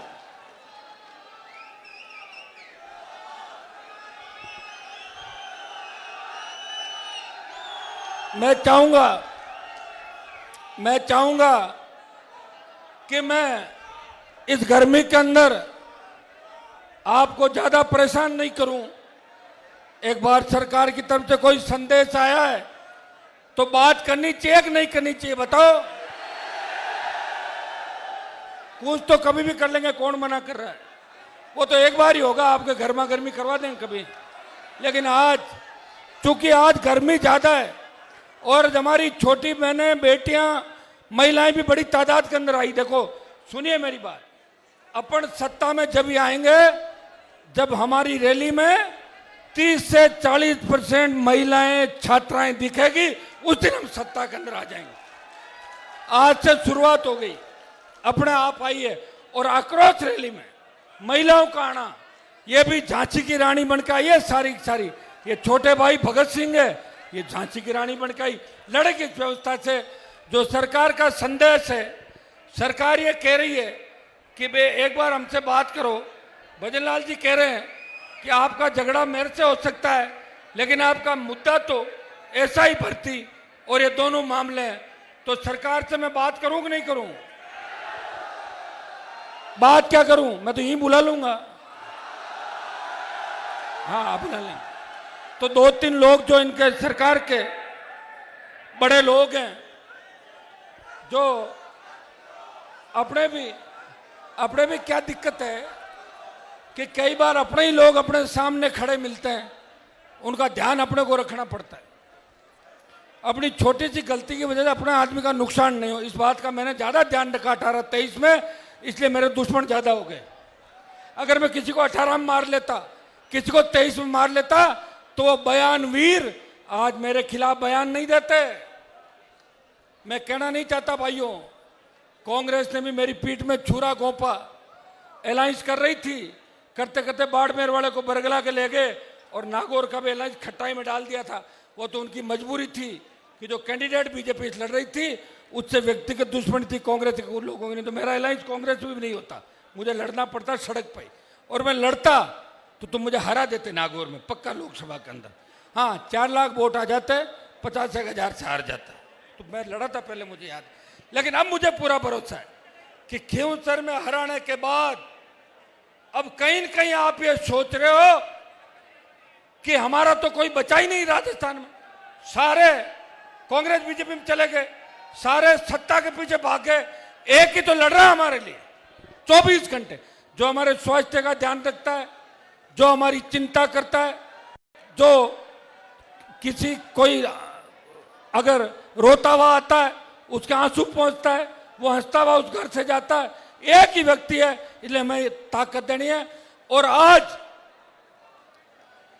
मुझे इस रैली का तो आक्रोश रैली नाम है ही, लेकिन आपको इतनी तादाद में देख के जो मेरा आक्रोश इस राजस्थान के नौजवानों के लिए था कि राजस्थान का नौजवान कब सत्ता पे कब्जा करेगा, कब बदलाव लाएगा, जो मैं भाषण रोज देता हूं, आज मुझे पूरा भरोसा आपने दिला दिया कि मेरी एक आवाज पे, और अगर मैं साधन लगा दूं तो 20 लाख आ जाओगे।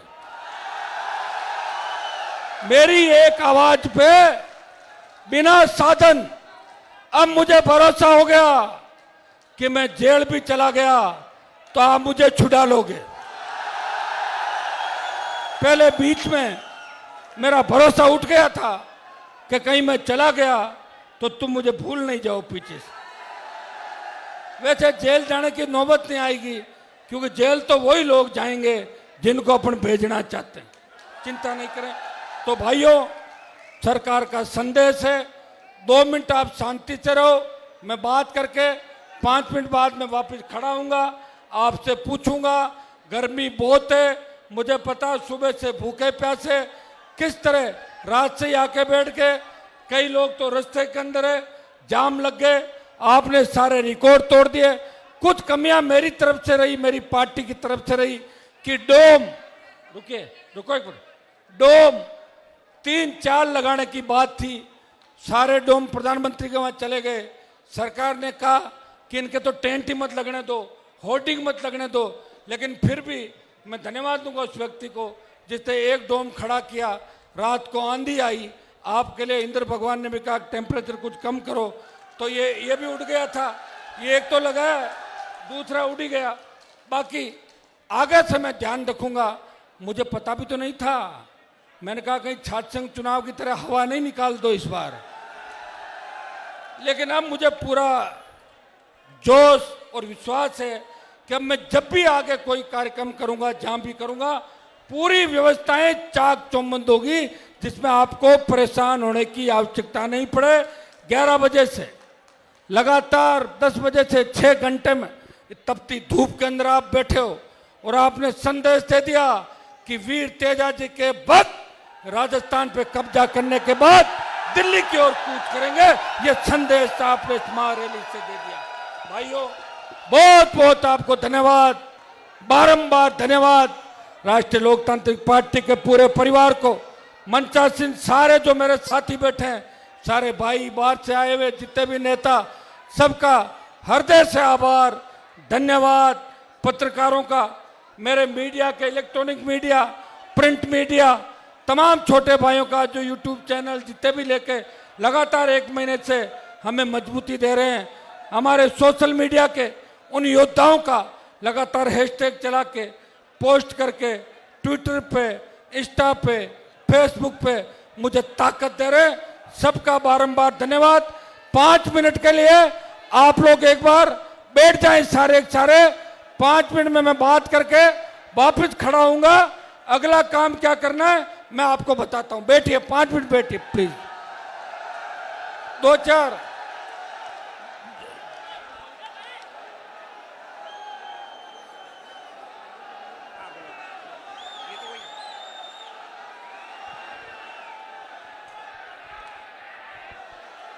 प्लीज आप व्यवस्था बनाए रखें।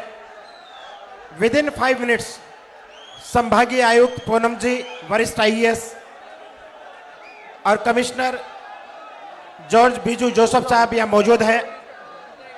घंटे भर से नेताजी के उद्बोधन के खत्म होने का इंतजार कर रहे थे। उन्होंने कहा कि सरकार बात करना चाह रही है, हम प्रतिनिधि के रूप में आए हैं। नेताजी बात 3-4 मिनट ही करते हैं, इसलिए ज्यादा इंतजार नहीं करना पड़ेगा आपको। अब सभी से निवेदन रहेगा कि चूंकि बात हो रही है इसलिए माइक की आवाज भी नहीं आए, ये भी कोशिश करेंगे, इसलिए आप प्लीज व्यवस्था बनाए रखें।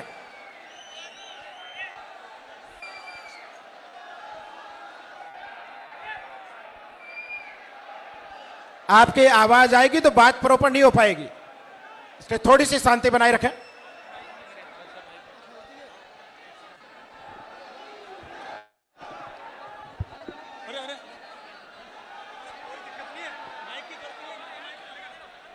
मीडिया को बाइट दे रहे ना।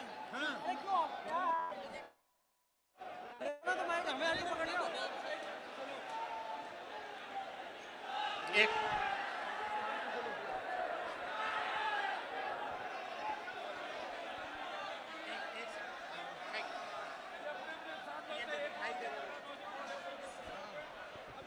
लोग फंसे हुए हैं, अभी भी आ रहे हैं और कई लोग रात की तैयारी के हिसाब से आ रहे हैं कि पड़ाव डालना पड़ जाए, हम रात को वहां रुकेंगे।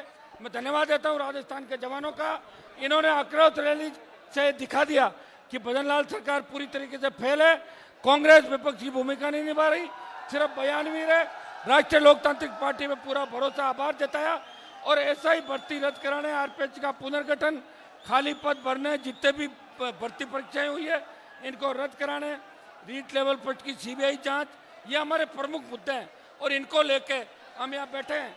सरकार की तरफ से संदेश आया है, सरकार बात करना चाह रही है, कोई वरिष्ठ आईएएस अधिकारियों को यहाँ भेज के, और वो चाहती है कि हम घोषणा करना चाहते हैं कि हाई कोर्ट के अंदर कल मामला है, सरकार नौजवानों का पक्ष रखेगी और इसको लेके हम आगे चाहते हैं।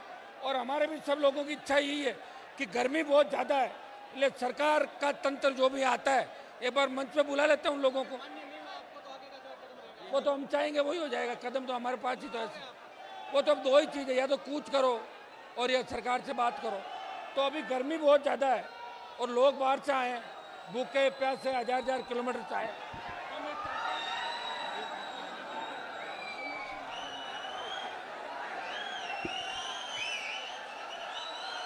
अभी नेताजी मीडिया के साथियों को बाइट दे रहे हैं, इलेक्ट्रॉनिक मीडिया के साथियों को बाइट दे रहे हैं, इसलिए शांति बनाए रखें। उसके बाद बातचीत होगी, वो आप तक पहुंचा दी जाएगी।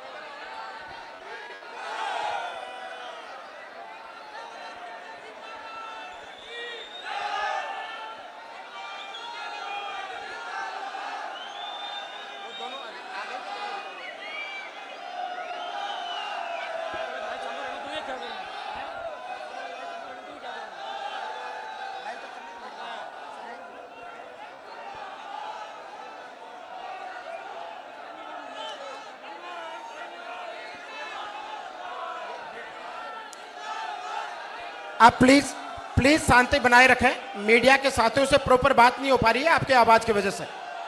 नारे लगाएंगे, जम के लगाएंगे, लेकिन एक बार मीडिया की बाइट हो जाए ना।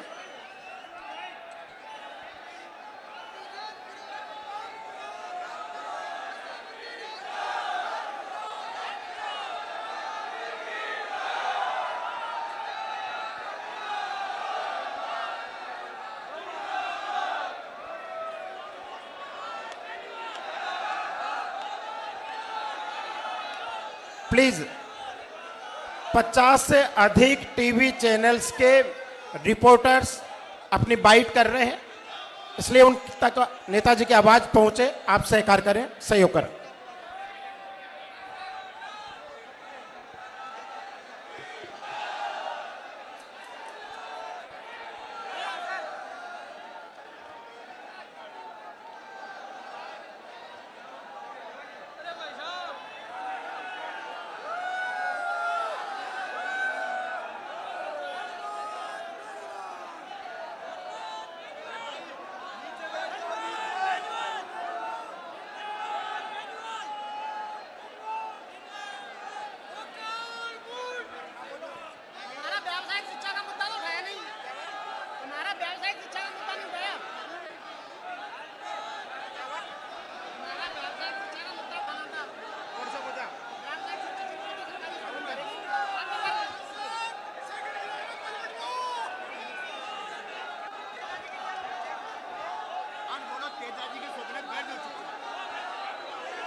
आप रुके प्लीज।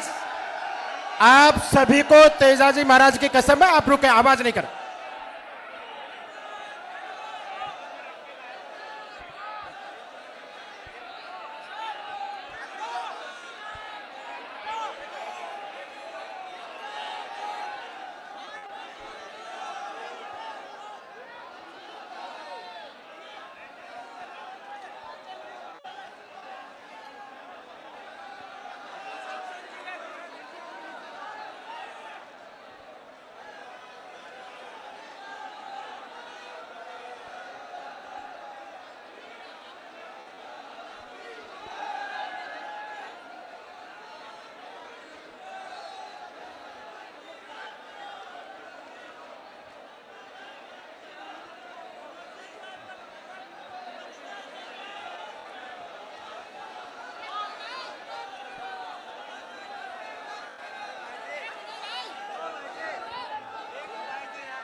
एक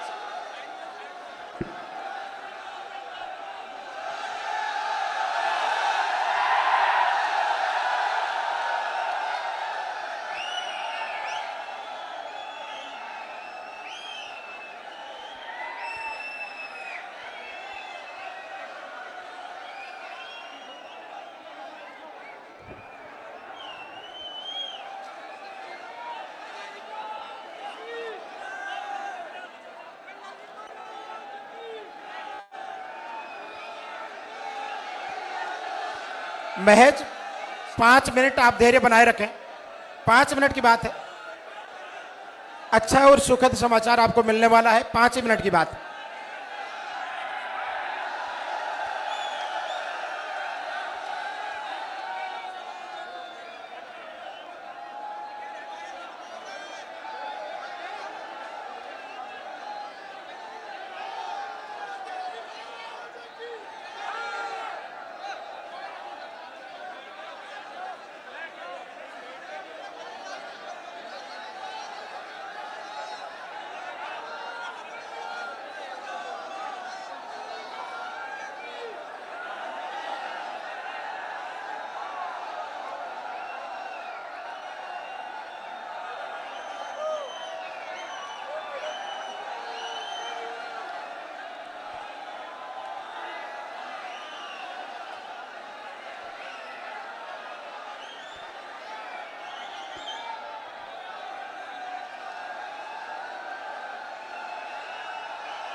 डेलीगेशन आ चुका है। प्लीज आराम से बात हो जाए, 5 मिनट की बात है।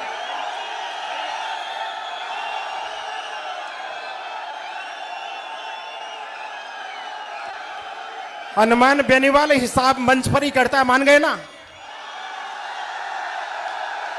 बंद कमरे में नहीं करता है।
हेलो,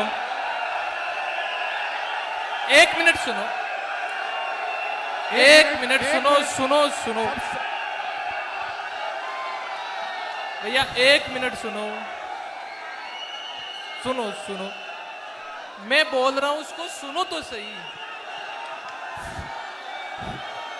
कमिश्नर से बात चल रही है, 1 मिनट बनाए रखें। और मंच पे जो आप लोग नीचे उतरे, सब लोग ज्यादा मंच पे भीड़ नहीं करें। एक बार मंच से नीचे उतरे सब लोग। अपना जो कार्यकर्ता है, जो भी कार्यकर्ता है, सब लोग मंच से नीचे उतरे एक बार। और पीछे जो खड़े हैं या तो बैठ जाएं या नीचे उतरें, प्लीज। सब लोग मंच से नीचे उतरें। एक बार इधर आ जाएं। आप पीछे आए, नीचे चलो, आप नीचे आओ, सब लोग आ जाओ नीचे।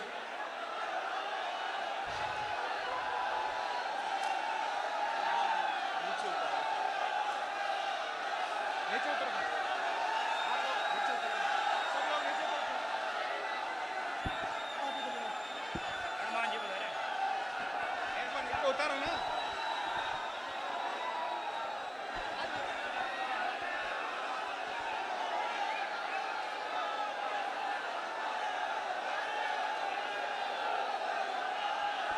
सुनो, अरे काम की बात है, काम की बात है, सुनो सुनो सुनो।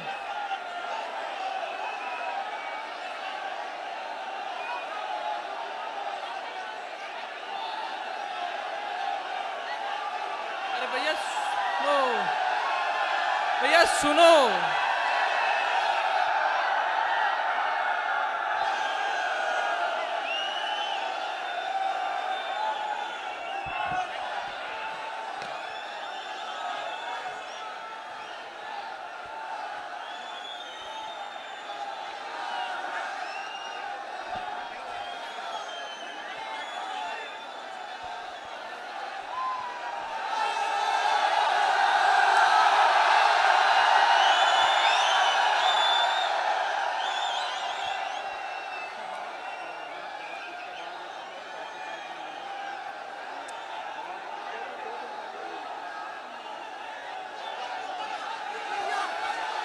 रुको भाई एक बार, प्लीज प्लीज बच्चों प्लीज। ये अब कैसे कर रहे हो बावड़ो? मैं कह रहा हूं कि सरकार की तरफ से जयपुर के कमिश्नर साहब बिजू जी और यहाँ की संभाग के आयुक्त पूनम जी सरकार से बात करके और अपने बीच आए। ये अपने बीच आए, मतलब सरकार इस मामले में गंभीर है, सरकार बात करना चाहती है। बोलिए मत बीच में, तो अपन बात करें। अगर बात हो जाए तो उसके बाद जैसा मैं कहूं कर लेना, ठीक है? तो मैं इनको कमिश्नर साहब को दे रहा हूं एक बार। पहले कमिश्नर साहब बोलेंगे, उसके बाद पूनम जी बोलेगी और उसके बाद मैं दोबारा बात करूंगा। आइए सर। ये मैडम आप पहले ये बोल देंगे, फिर दो शब्द आप बोलेंगे।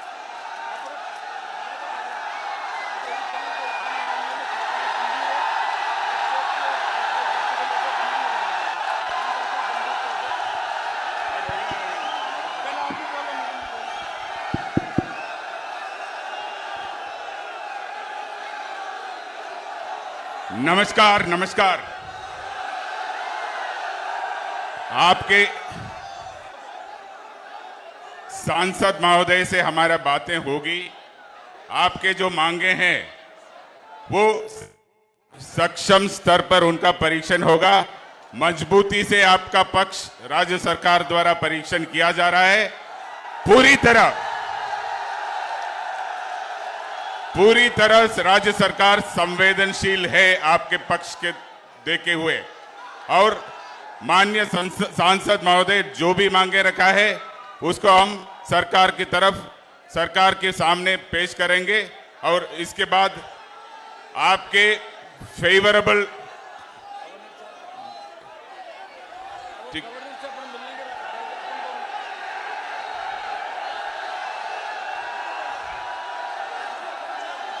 मैडम बोल देंगे। अभी बोलो सही।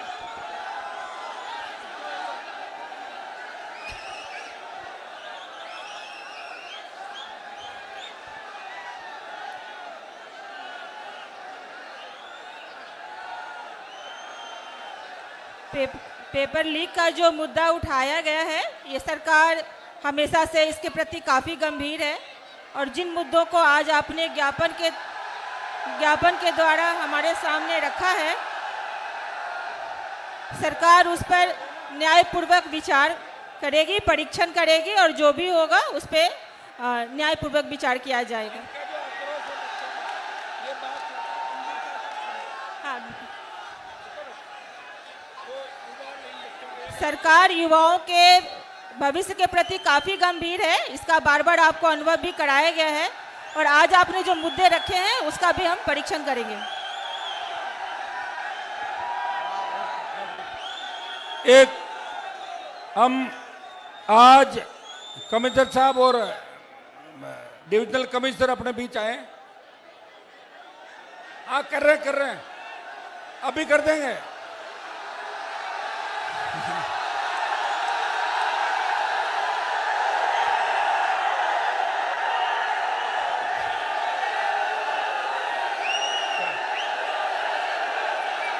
क्या करो?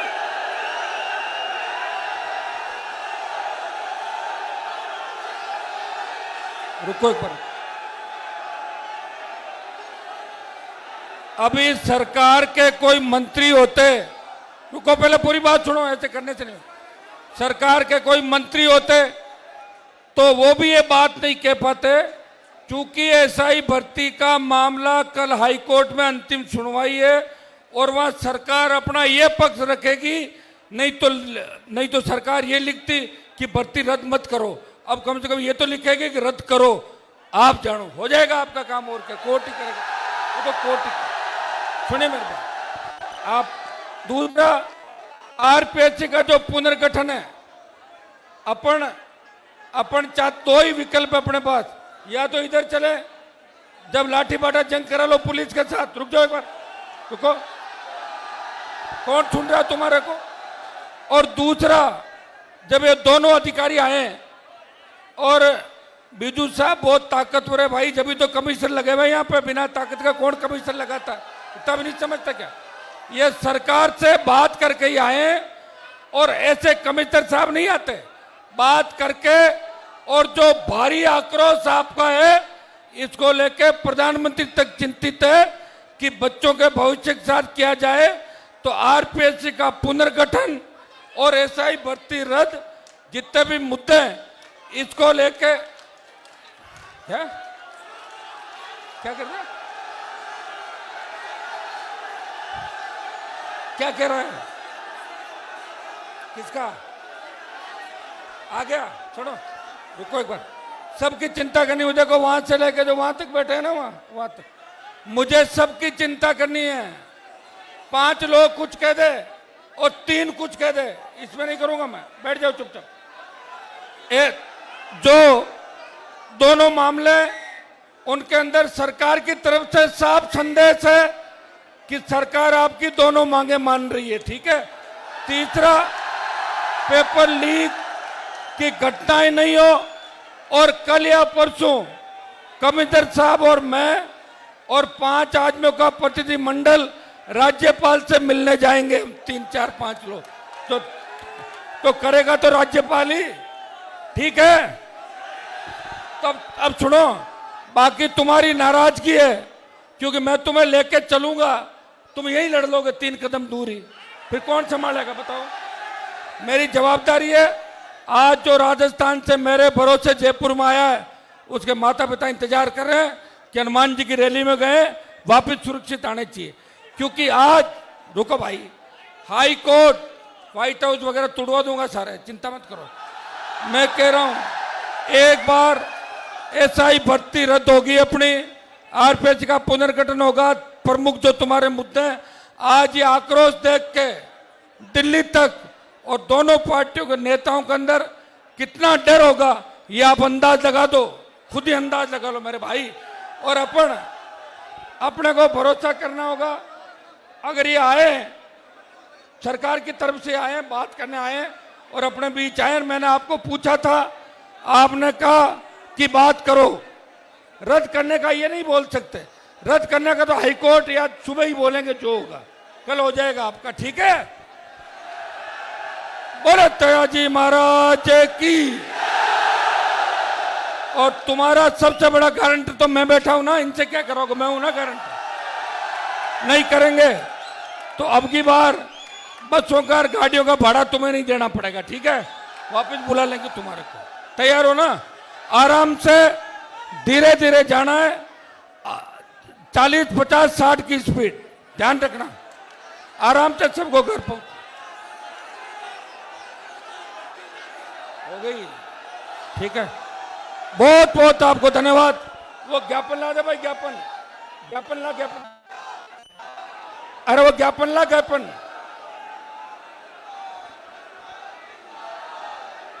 करवा दो सिग्नेचर। किसके?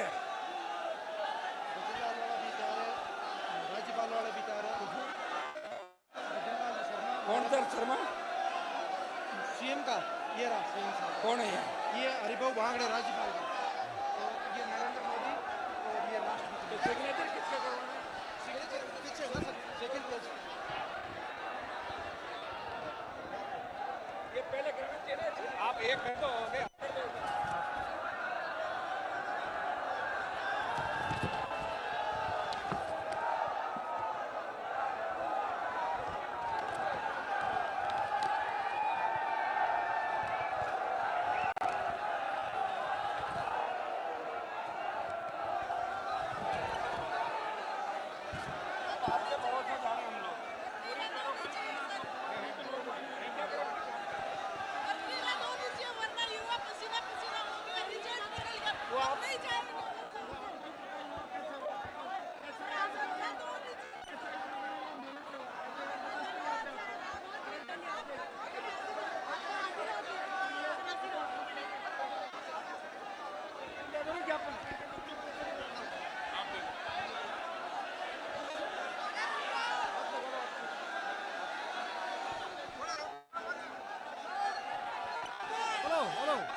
हेलो, आराम से, अल्लाह ना करो, अल्लाह ना करो भाई। हनुमान बेनीवाल जिंदाबाद, हनुमान बेनीवाल जिंदाबाद, हनुमान बेनीवाल हनुमान तुम संघर्ष करो, हनुमान बेनीवाल ऐसा ही बढ़ती।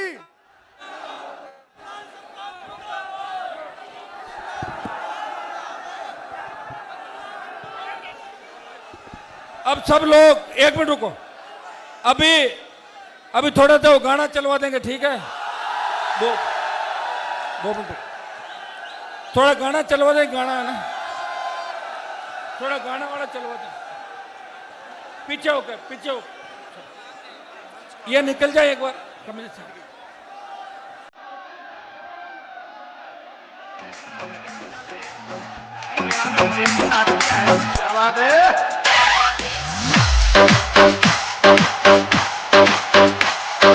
डीजे रोशन जयपुर।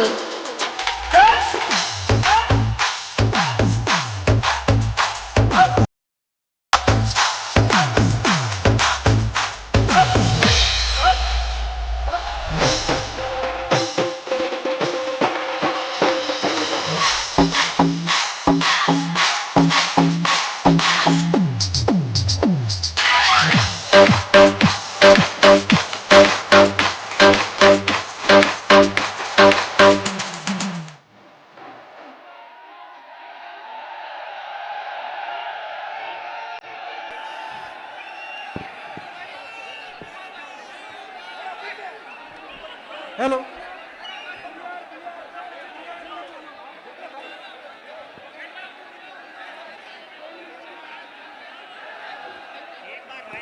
एक मिनट में कर, एक थोड़ा यूं हो जो इधर है,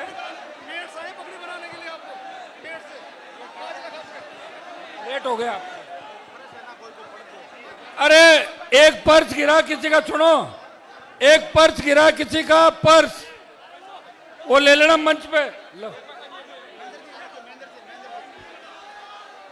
क्या नाम है इसका, नाम क्या है? अरे क्या नाम है इसका? नाम है, रुको भाई, इसका नाम है रिचपाल सिंह। ये पर्स किसका गिरा है?